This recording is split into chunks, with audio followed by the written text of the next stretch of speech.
LGBTQ plus in sports. Wait, what? Our community is all about Broadway and drag queens and fine dining and fashion and travel. And did I mention drag queens? So wait, queer and sports, are those words that naturally mix? Well, we're going to find out today.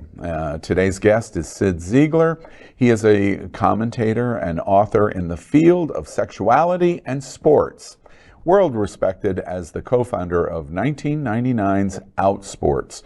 And that, as you know, is the world's most respected source of the queer sporting world and everything in sports and our queer eye on it. He is also a National Lesbian Gay Journalist Association Hall of Fame recipient. And that's a pretty big award for people in my genre. Cyd's passion for queer sports included him being the co-founder of the National Gay Flag Football League. And Cyd also made international headlines this year for some of his political views. And we're going to talk about all of this today. So first and foremost, welcome Cyd Zeigler. And I understand, of course, and this is the show we do here, you're unapologetically queer. I'm gay as Christmas, as they say. Gay as Christmas. I am assuming that that is unapologetic. All right, let's jump in right into 1999, Cyd. We've talked a number of times. I'm going to reference some of the conversations that we've had previously. I continue to follow you closely, and I talk about your contributions to LGBTQ community. It all really starts in 1999 of the founding of Outsports. First off, for the five viewers that are watching that don't know what Outsports is, help describe what you do and what your platform does. We used to call ourselves ESPN for homos. We're essentially the LGBTQ sports publication. And we talk about everything from, Kevin Maxon, the Jacksonville Jaguars coach, coming out publicly a couple weeks ago. We had that breaking story, which also got international headlines. And we also talk about being a fan. The Women's World Cup is going on right now. There are almost 100 out LGBT athletes competing. There are at least 3 coaches. And so just we talk about those athletes and we cater to the fan who just likes to watch and likes to cheer on just their team or LGBT athletes. So, I mean, that's what we do. It's pretty much everything LGBT sports related. You know, it's interesting to me. Advocate has a penchant for the political community, Pink News for kind of more gossipy in terms of what goes on in LGBT. There's entertainment, there's Broadway, there's drag, but you focus on sports at Outsports. When you did this in 1999 and in the last approaching 25 years of you doing this, why did you decide to do it? I understand what you're doing, but what was the motivation for doing it? I lived in New York for 5 years with my husband. I went to a total of 1 Broadway show, and that was only because a friend of mine from out of town bought me a ticket, and I pretty much had to go. I like sports. I love football. Football is a big passion of mine. I'm also a high school football referee here in Los Angeles. I don't get into fashion. I don't get into Broadway. Honestly, I don't even get into drag. I do have a drag persona. I hit the town every once in a blue moon.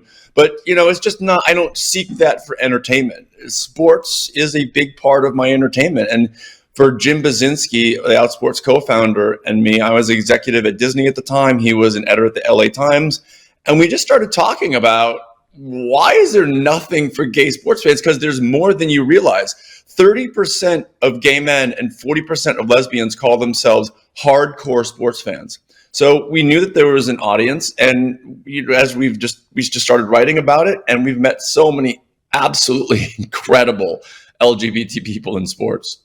It would not come as a surprise to you then, Cyd, that I would say I have whole circles of friends right now that would say that your gay card is suspended for 72 hours on that statement. My husband, I think, would probably disagree with that. But yeah. Yeah. I'm I'm curious in keeping terms my of. card. No one's taking my card. Yes, exactly. Oh, yeah, I hadn't thought about that, the implications of that. Yeah, that's probably a tough sentence then. I'm curious in terms of your eye and what you've done at Outsports for nearly a quarter of a century. Is it different for sports coverage? It doesn't have to be gay, although you focus frequently on the coming out stories and the intersections of the LGBTQ community and in popular sport in America and worldwide. Are there differences in your eye and Outsports' eye about the intersection of LGBT in sports versus, you mentioned, ESPN or Sports Illustrated? Are there differences from what you do and what they do? Well, first of all, we talk about this a lot more, and that's why we started Outsports in 1999, because literally no one was talking about this. No one in the sports media, no one in the media. And when we came onto the scene 25 years ago, it was like this new breath of fresh air, and the other people in the media ate up what we were doing. They were interested in it. They didn't know how to talk about it. I think that's the big thing. We do it a lot more, and we do it less sensationally. I look at the trans athlete conversation that's going on right now, and it's so driven by, who won what race and who got cheated and who didn't in locker rooms, and lost in it are the stories that we tell. Erica Smith at Sweetbriar College, a trans woman who's riding the bench of the field hockey team, and other trans athletes who don't always win, who enjoy participating in sports. They get a lot out of it. And there are certainly, make no mistake with the trans athlete conversation, there are real important conversations that need to be had about it. And I think, regulations would be had, but lost in that is what Outsports tries to do. Humanize issues, bring many different kinds of stories instead of just, ESPN they'll cover our story about the Jacksonville Jaguars coach who comes out, but that's all the LGBT content they'll have. It's the sensational headlines. And we appreciate that, but there's a lot more depth to our community in sports than That's ESPN, Sports Illustrated give. That's such an interesting point that I want to follow up on. So we have an anchor here at Core News Tonight, and if he gets a sports story, and we regularly through the year, we do a lot of what we call queering up sports, and frequently we're citing you or Outsports in respect for what you do. But he makes the joke when he gets into commentary about the story that it's all about sports ball. And he's making the joke that he has no idea what he's talking about, and he's preparing all of us in humor that it is sports ball. Now, you've already indicated that that's a stereotype. 30% of our community are avid sports fans. So you've already deflated the stereotype of the joke about sports ball. It's funny, but it's not true. I'm curious in terms of what you just said in reverse. Is there a stereotype in the straight community, not only in the media sports industry, but among straight people participating in sports? Do they have stereotypes about what you do and what LGBT thinks about what they do? For sure. I think the stereotypes go both ways, and Outsports is the nexus of the sports media and the LGBT media. And yes, I hear the sports ball jokes from the LGBT media. A lot of LGBT media only cover sports when it's a hot white 20-something athlete because they sexualize sports. And frankly, a lot of them do it racially. They just don't cover black athletes the way they do white athletes. So we get that part of it, but yeah, the straight sports media, there certainly was 10 years ago this idea that gay men don't like sports, that they can't play sports, that they're not interested, and people like Jason Collins and Michael Sam and Carl Nassib have opened people's eyes that, oh, no, that's not true. And so we see less of that today. So I'm not sure. I'm not sure what stereotypes exist today in the straight sports media. I will tell you one, and the stereotype is that men's sports and male athletes hate gay people. There is still this idea that if an athlete comes out to their straight teammates, they're going to be rejected, and that is that comes through in straight media's questions and the reporting on these topics. And it, as we have shown at Outsports, it is patently untrue. Wow, that's a big statement that I have to digest, and very encouraging. I want to give you one other opportunity in talking about Outsports. You've just indicated, both in terms of the sexualization in our LGBTQ community of how we approach sports, and then racial issues. Are you critical about? You've made two references to it now of how other media, including us, let's put Queer News Tonight in that category. You've made two references in terms of how we approach it, and we're not, and LGBT media doesn't approach these stories and topics of sports completely in the way they should. Am I understanding your point correctly? I wouldn't say should. Let's be clear. Outsports used to do this. We used to have hot athlete of the week. We had a whole daily thing called tops and bottoms. We used to do this. And it's only been in the last, 5 to 7 years that we've just evolved past it, that we've realized we don't have to try to tap into the hotness of athletes to do great stuff. And so I don't mean to say that I'm doing it wrong. I understand that a lot of their writers are more interested in politics, in fashion, in entertainment. I get that. And what pops is Heath Thorpe, this absolutely ripped gay gymnast in Australia who looks stunning, right? And he just draws the clicks. So Outsports has done this in the past. So I don't mean to throw stones. We've done it too. I'm curious in terms of you finding a successful model and doing that in the last 5 or 6, 7 years. What would you say to the rest of the LGBT media community of why they should follow Outsports in the way they think about these kind of stories, and why they should follow the model you pursued? Kids are struggling. I talk to kids all the time. I was messaging with one yesterday. He's scared. He's a high school runner. He's a junior, and he's scared. He's scared to come out to some of his teammates because we keep telling kids, and some of the locker room language keeps telling kids that they don't belong in sports if they're gay or bi or trans. We keep telling them this. We keep telling them their teammates are going to hate them. And then their teammates' language, just being stupid kids in the locker room, backs it up. And so this kid told me yesterday, please keep doing what you're doing. Reading the stories that I've read on Outsports have saved me. And to me, that's why I get up in the morning, for that kid to make sure that he knows that there's a community out there, and he knows that he's not alone the way I felt alone when I was running track and cross country in high school. Yeah, that's a beautiful story, Sid.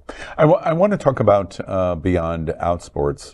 You and Jim Basinski also co-founded, it's a fascinating part of your story, the National Gay Flag Football League. Let me tell you something that happened just this week on Welton Drive. I was at Gym Bar, which is a sports bar on Welton Drive, and they host the flag football teams and the softball teams and the nadadors and the swimmers, and it's basically an embracement of sports on Welton Drive. And there was a fundraiser going on, and they were selling Jell-O shots, and I was with the editor of South Florida Gay News, which is now called Out South Florida. And these women were telling us, we're doing this as a fundraiser because we're going to this national tournament, and we're raising money to go to this national tournament. And they said that it's flag football. And I said, I'm going to interview Cyd Zeigler. And you were like a rock star in this conversation of the National Flag Football organization and what it represented to them, and how women got to be represented, queer and lesbian women. Tell us about what your motivation for National Flag Football and creation of the league, what was all of that about? Really selfish. I love football, and I wanted to play football. And when I came out in 1996, the first guy I told, a week later, he took me to LA Pride. And one of the first people I met was Jim Basinski at this flag football booth. I'm like, gay flag football? This is like heaven. And that became, my life revolved around gay flag football for many, many years. And so to be able to build the league nationally and seeing teams pop up in Austin and Boston and DC and all over the place, Denver, Fort Lauderdale, it's just kind of selfish. I like hanging out with gay people. I like playing flag football. The beauty is that it has affected a lot of people's lives in a positive way, in the way that it affected mine, that I get to meet so many great people, run around, strategize, challenge myself physically and intellectually, and just meet some great people and have fun. And, you know, for all the statement that gay flag football and gay sports make, that's what they all come down to, is meeting people and having fun. Yeah, well, and I have to thank you because just simply being able to use your name in Gym Bar, I all of a sudden turned really cool with a whole segment of people. So thank you for that. Let's talk about the history of the quarter century of documenting the story of sports for the LGBTQ community. Tell us some of the big stories that you think are important over the last 25 years of what you've done at Outsports, and from your seat as a National Hall of Fame LGBT journalist. What are the big stories you think that we should all be remembering? Well, the one that I reached out to you about a couple of weeks ago is that Jacksonville Jaguars coach, Kevin Maxson. 18 months ago, Carl Nassib, who is an out player with the Tampa Bay Bucks right now, he connected us, and we just started talking. I talking to Kevin about getting him comfortable with the idea of coming out, being out. And about a month ago, he contacted me. He's like, "Okay, I have to do this." Or he was afraid of what would happen. He was suffering, feeling like he had to be alone and quiet and closeted at work. A couple people the Jaguars knew, but the vast majority of the team did not. And I convinced him that it was going to be okay. The coaches and players would accept it. The media circus would last 12 to 24 hours, and then everyone would move on, and he would be doing his job. And that is exactly what happened. And the statement that Shad Khan, the Muslim owner of the Jacksonville Jaguars in Florida, put out about Kevin could not have been better if I wrote it. It was absolutely phenomenal. And to see that leadership from somebody like Shad Khan, Jacksonville Jaguars owner, was amazing. Obviously, Michael Sam coming out almost 10 years ago, Outsports played a huge role in that. I was advising his agent and his publicist about what to do and how to do it, and things to consider. I mean, those are probably our two big ones. Ryan O'Callahan, he was a former New England Patriot. He came out publicly on Outsports about 5 years ago. I mean, in the United States, NFL is king. The NFL is the most powerful cultural institution in America. The church used to have a day of the week. The NFL now owns that day of the week. That's how powerful the NFL is. I had never thought of it. The three big things that come to mind are the NFL, because the NFL changes culture. Yeah, it's very interesting. And also in terms of the power of Cyd Zeigler and Outsports, I credited you. We did that reporting. It may or may not have elevated to the importance of the story that you've just characterized, but you sent me a text, and it appears with us sourcing you and Outsports at Queer News Tonight, because the story was so important. And then as we began to look at it, we realized, in addition to the Muslim ownership of the Jacksonville Jaguars, Jacksonville is not a particularly great place for LGBT either. And so there was that layer of the story. And oh, by the way, I don't know if anybody's heard any of the news, but there's a few things going on in Florida. So for that coach to do what he did in terms of coming out, and then the support of the team and its ownership and the community in Florida, it becomes really a gigantic story for LGBT. And we congratulate you, Sid, and Outsports for helping bring it to the nation.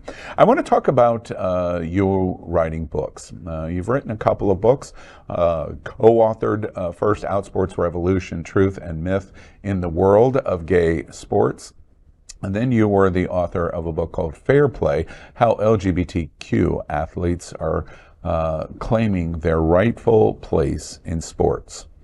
I'm curious, in both of those instances, principally Outsports, and your role has been to report and help us understand what's important. Writing a book is something completely different. Why did you decide to, in those two instances, do that?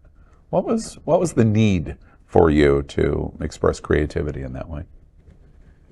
Well, the first one, somebody came to us from it was Planet Out at the time. They were publishing books. I think it was Planet Out. And yeah, it was an LGBT publisher, and they said, "Do you think you have a book in you?" And so Jim and I put that together. I went back and looked at that. There's a lot of interesting stuff in that book, actually, that we were writing about 15 years ago. It seems like a lifetime ago, but and there's also some fun in that book. There are some, like, Jim and I, we watch NFL football every Sunday together back then, and I would cook breakfast. And so there are a couple of my breakfast recipes in that book from NFL Sunday. So it's just there's some fun, there's some sexiness, there's some intellectualism to it. You know, I think that book really was the first book to really tackle these issues, particularly in men's sports.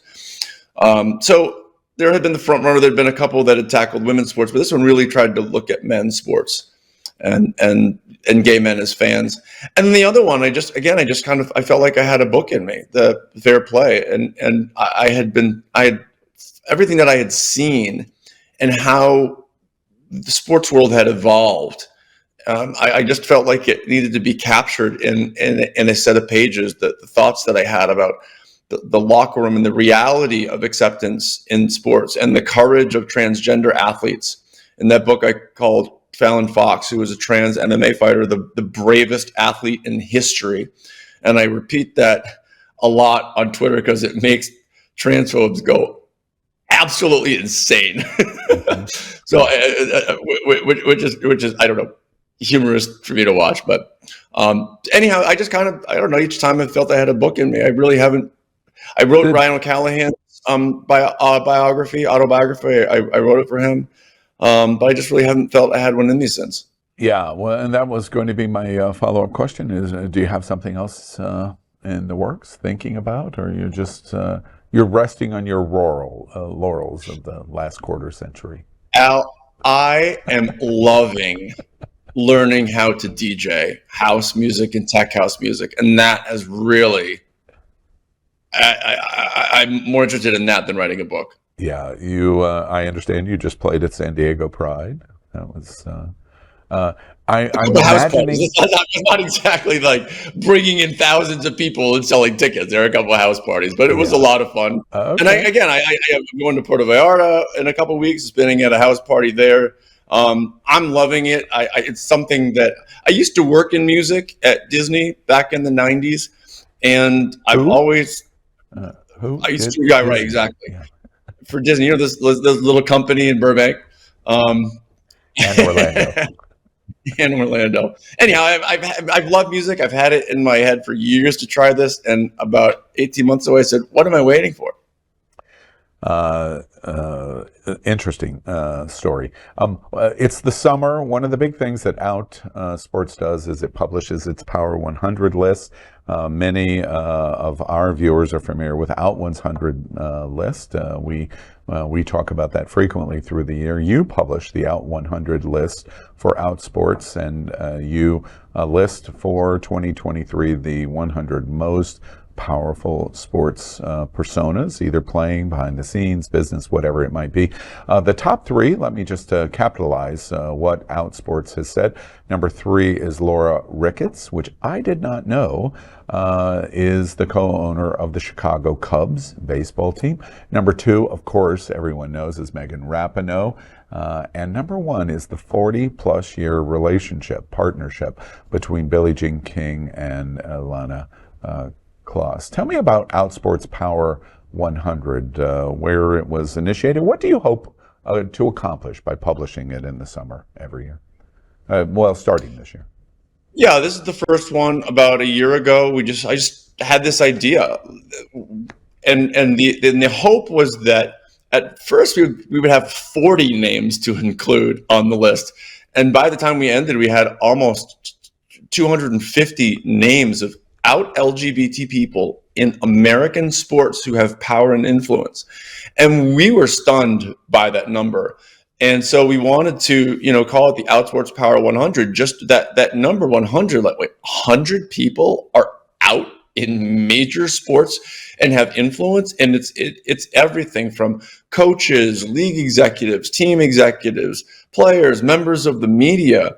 And we accomplished our goal. People's eyes were really opened that they had no idea our community has all of these seats at the table and all of this power and influence in American sports. And all these people are totally out. It's pretty phenomenal. And since we've been hearing more and more and more people. So we do want this to be an annual thing. The list will change. Even in our top 10, there's several athletes are retiring this year. In all likelihood. So we're excited to keep doing it and keep showcasing the breadth and depth of our influence in the sports world in the United States.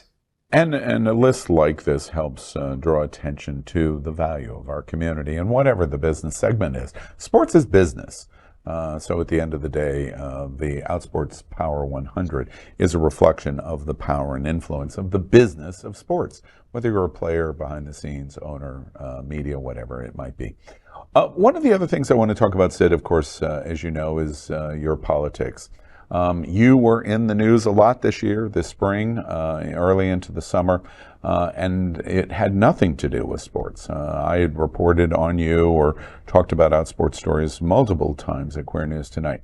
But on March 30th, you did the proverbial tweet that was heard around the world, at least around the LGBTQ world. You wrote in a tweet, quote, "I just registered as a Republican for the first time in 20 years. This completely insane butchering of democracy and our justice system cannot stand. Progressives and Democrats seeking to use their government to attack political foes must be stopped, period." And it had 140,000 views almost instantaneously. Is that all? Yeah, and not all, exactly. But I want to, and of course the context was the charging in New York of Donald Trump, which was behind this. I've thought a lot about it, and in the number of times that we've communicated on it, I want you to help explain what aggravated you so strongly to do that tweet. About what happened and what your view of what you saw was going on in New York and against former President Donald Trump. Help us understand what was the burr in your saddle that day to say what you said. The use of the justice system to attack political opponents is absolutely abhorrent. Our country, our system of government cannot stand if that is the direction that we are going to go. And those ridiculous charges against Donald Trump, whom I don't even like, and whom I do not support, it really bothered me as an American. Seeing what was going on. Now that's not, looking at the other charges that he's faced in different places. I mean, what's going on with the Mar-a-Lago charges? Idiot brought that on himself. This was really problematic to me. It shook me at my core. as an American, as somebody who really tries to live his life fairly, and to see that just it bothered me. You also have to know, anybody who follows me on Twitter or has followed me over the years knows I'm not a card-carrying liberal. I'm pretty middle of the road. I've registered Democrat in my life. I've registered Republican in my life. I've registered Independent. I think I even registered Green Party at one point.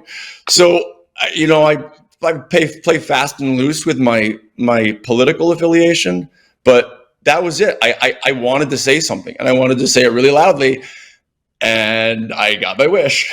And you were heard.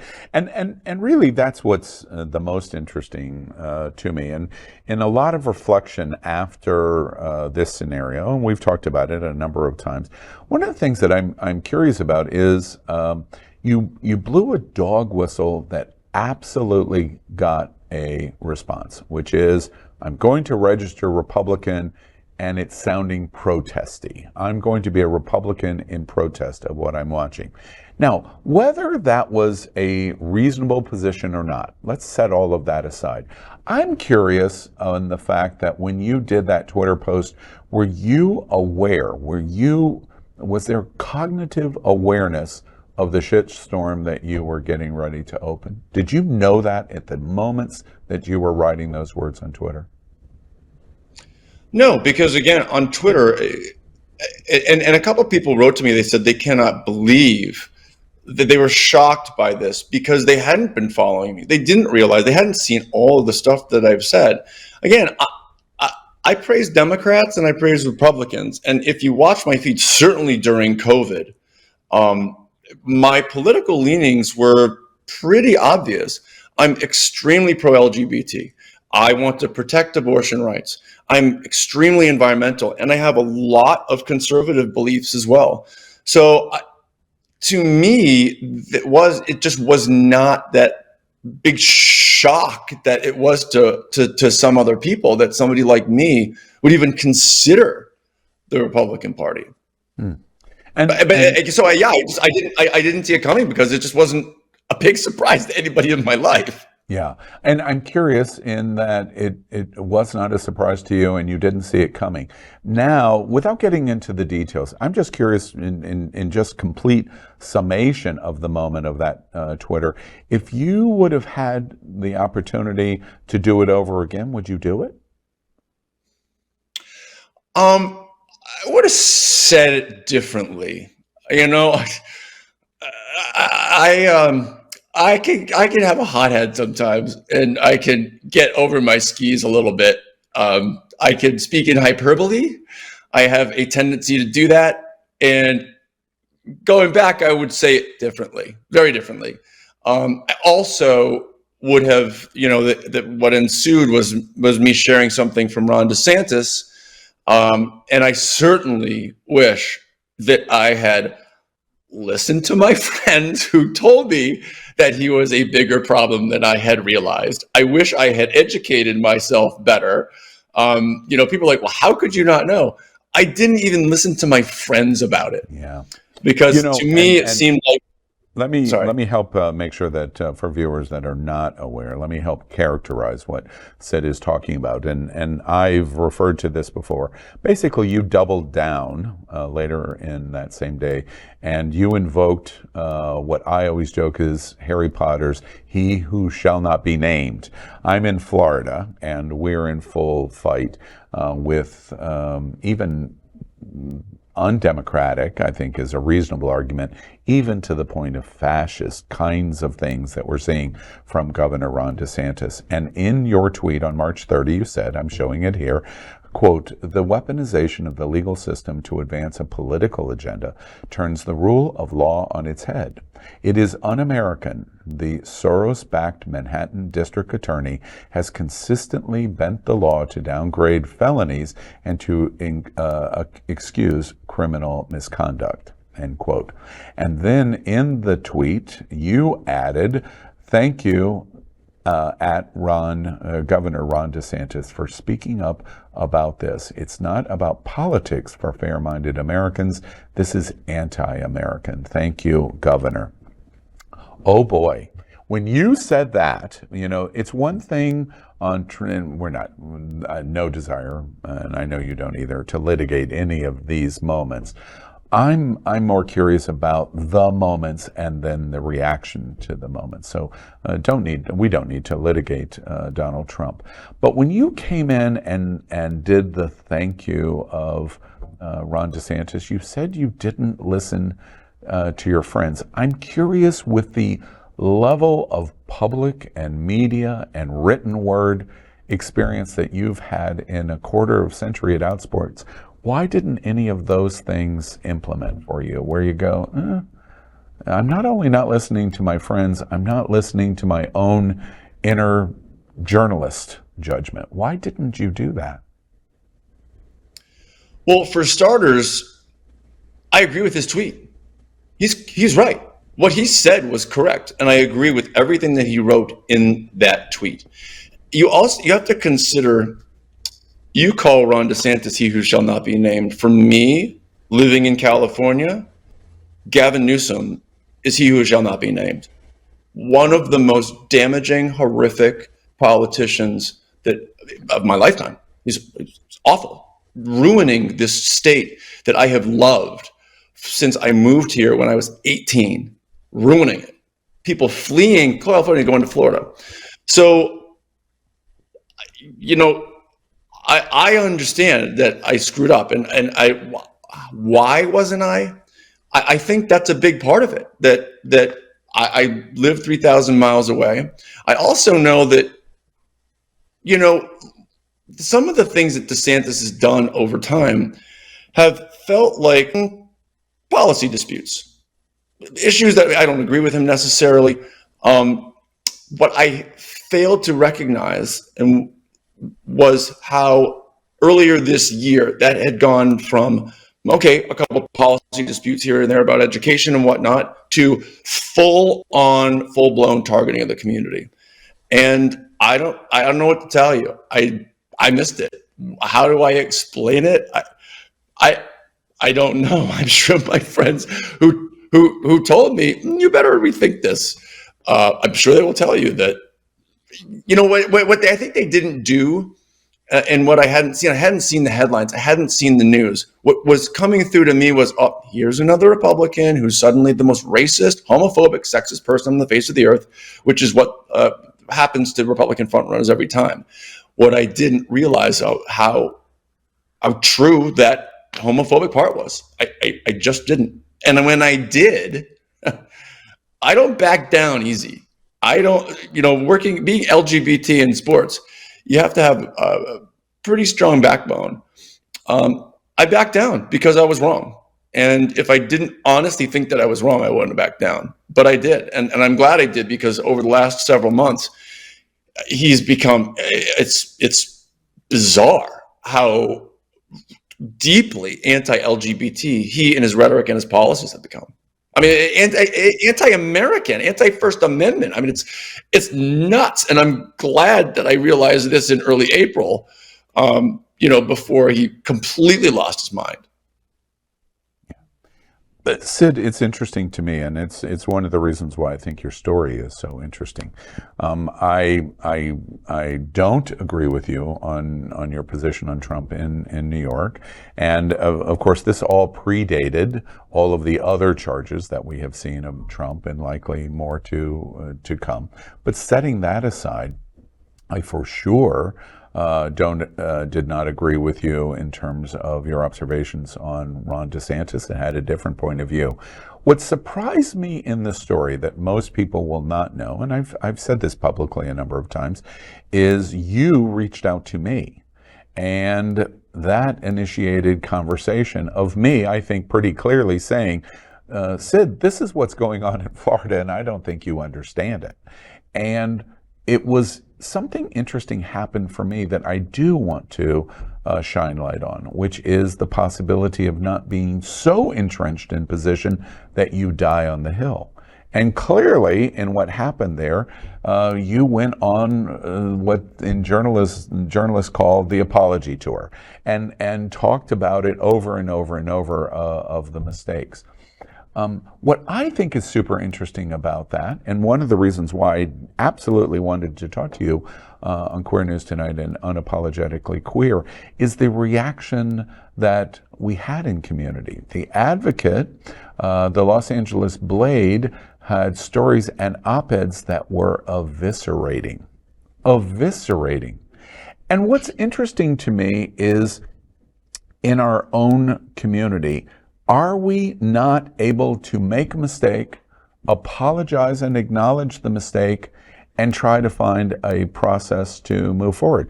Your comments about Gavin Newsom, I don't particularly agree with, but you have, it seems to me, every right to express your opinions of what you think of the governor of California. Where I sit, that governor contributed $100,000 to Charlie Crist's campaign in Florida against DeSantis, with Newsom saying this is a fascist that is out to destroy the LGBTQ community in Florida. All right, we disagree in that position. What is it about our community and cancel culture that we just seem to bite into so strong? Would you agree with that? Your experience, do you agree with that? There's a lot to unpack there. One of the things that I learned, Al, is what a small minority these cancel voices were. People trying to tell athletes they should never speak to me again, trying to get me fired from my job, trying to harm my husband's business, telling people not to be friends with me anymore. I've done tons of interviews with athletes ever since, groundbreaking stories. People have not stopped talking to me. I have not lost my job. They did not destroy my husband's business. I have more friends than I know what to do with. My family loves me. So these jerks, that I read about 3 paragraphs of that Advocate piece, and I was like, okay, this is stupid. And I just didn't read any of the rest of it. I just don't care. Because what I did do, you say on apology tour, I disagree with you. I wrote 1 tweet and 1 piece. This is the first conversation that I've had in the media on this at all. Because of course, none of the LGBT media, except for 1 person, reached out to me. Even though they all have my phone number, they all have my email address, they all know how to get a hold of me. I'm very reachable. None of them reached out. You're the only person, other than 1 other person, who's asked me to talk about it. So I didn't go on some tour. I listened to people, and that's why I reached out to you, because you were, somebody sent me, you should watch this because he's pretty fair to you. I watched you and I was like, he's very fair to me. I'm going to reach out to him because I wanted to hear. I listened to Fallon Fox. I listened to a few other people who just wanted to talk to me and explain to me how I got it wrong. So, yeah, there are a group of people in our community who are cruel, horrific, telling me that my 25 years in service of the community is suddenly erased by 3 tweets. They're wrong. They're idiots. I heard from many, many, many people who thanked me for saying what I said, including transgender people. So, this the loud minority on Twitter is just that. X is a loud minority. Yeah. Well, that story closes, but something else that you did, I want to draw to our viewers' attention, which I thought was super interesting, and I'm curious about your passion today. After your experience with the GOP and Trump and DeSantis, you had an interesting tweet that drew a lot of attention, at least from me. Your tweet, I think we're going to show it, as said, quote, 3 years ago, regressives said Elon Musk was saving the world with electric cars and Mark Zuckerberg was the downfall of humanity for somehow allowing Donald Trump to be elected president of the United States. Today, Musk is the downfall of society and Zuckerberg is our savior. So fascinating, end quote. Now, I busted out laughing when I read that because, first of all, I think your note is very interesting in terms of the wash that goes back and forth of today we love this, tomorrow we hate that. And I think that that's what is behind your tweet. But I want to give you that opportunity. What was behind this? Why did you? This has nothing to do with Outsports. This has nothing to do with the Power 100. This has nothing to do with generally your lifetime commitment in LGBT. What's behind this? Why make this observation? I think you kind of hit the nail on the head because it is fascinating to me from my own personal experience. People love you and then they hate you. And politically, the hero can become the villain very quickly if they step out of line. I mean, Donald Trump, before he became the Republican frontrunner, was a darling of the media. They loved him. Oh, he was a reasonable Republican. He wasn't one of these crazies. And then he became the Republican frontrunner, and suddenly he's the crazy. So I don't know. I find it interesting when the stuff with DeSantis happened. I reached out to a colleague who I had seen get canceled, and he said, "Sid, they will forget this ever happened. Most of the people don't even know it happened. Just give it time, and they'll move on to somebody else to attack." And that's exactly what happened. The ill-intentioned people on Twitter and social media, they just found somebody else to attack, and they've left me alone since. You know, one of the things I've brought this tweet up with a number of my friends, and the comment that's been made about you in some of my circles is he sounds like he could move into a political realm. Have you ever thought about politics? Is that something you're considering? Is there a possibility of that? I'll tell you a story. When I was a senior in college, Condoleezza Rice is one of my professors, political science professors, and I went and I wasn't sure whether I wanted to get into the media or politics, and I went and I took an office hour with her, and I asked her, thinking that she would say, "Oh, get into politics, it's great." And she said, "Don't choose." She said, "Walk through open doors. Doors will open up in your life, and you may have to turn a couple knobs, but as the doors open, just walk through them." And I've followed that all my life, and it has led me to do really fun, great, rewarding things. It is entirely possible that as I get older, the political door will open. I don't know where that would be, because being a middle of the road, even maybe right-leaning person in Los Angeles is not so easy to get elected. But yeah, I mean, politics are at the back of my mind, but gosh, it's a nasty game. And we look at how people attack across party lines. Even more nasty is the intra-party politics. Your own friends are more mean to you than your quote unquote enemies. So it's at the back of my mind. I don't, but it's a nasty game. It's really nasty. Yeah, understood. The door is open, is what I've heard you say. For everyone you want to follow Cyd Zeigler, there are so many super interesting intersections here. I start by making the joke about sports ball, and Cyd just slaps me down by going, wait, 30% of our community are avid sports fans. Outsports has been documenting the LGBTQ world as it intersects with sports for nearly a decade. It is the industry Bible for reporting on the LGBTQ community and things that affect us in sports. And in so many different ways, this Hall of Fame journalist has his pulse on one of the very, very important streams in our community. So I encourage you to follow his social media. It's never boring, and it can often be entertaining. And for everything Outsports, you want to go to outsports.com and look at their current list of the 100 most influential in their Power 100 rating. Cyd Zeigler, thank you so much for being with me today on Unapologetically Queer. I really appreciate it, Al. I really appreciate you. You helped me, open my eyes. And, with a journalist, to me, the biggest compliment you can pay somebody is that they're fair. And in every conversation, you have been so fair. And that is the biggest compliment I could give you. Thank you very much for joining us today.